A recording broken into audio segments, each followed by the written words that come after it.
రోజక్క రోజక్క గురించి మాట్లాడాలంటే మంచి ఎమోషన్ అవుతాం.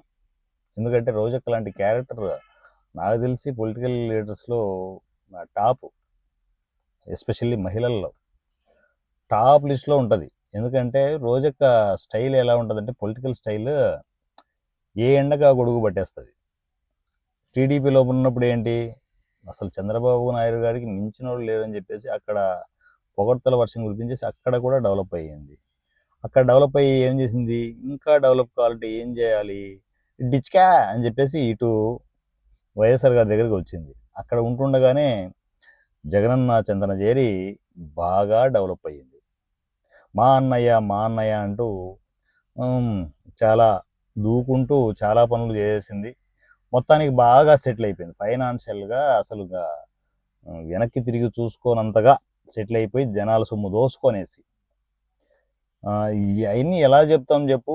అనుకుంటున్నారు మరి, ఆడియన్స్ అనుకుంటున్నారు, జనాలు అనుకుంటున్నారు బాగా మంది సొమ్ము తినేసి బాగా కూడబలుకొని కూర్చుంది అని చెప్పేసి. ఇప్పుడేంటి, రేపొద్దున ఈ స్టైల్ రోజొక స్టైల్లో తనకు జగన్ గారి దగ్గర, మా జగనన్న దగ్గర గారి ఏందిలే, మా జగనన్న మావాడే సొంతూరే కడప, ఆ? మా జగనన్న దగ్గర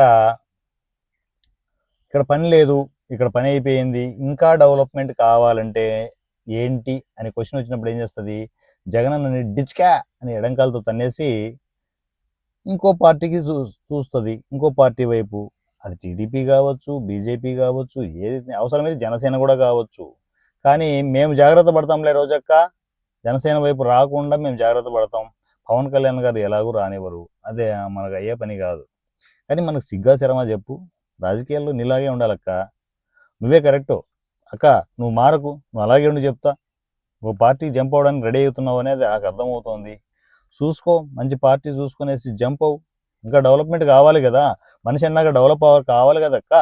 నీ తప్పేం లేదక్క. అంతే, రాజకీయాల్లో కొందరు మనుషులు అంతే.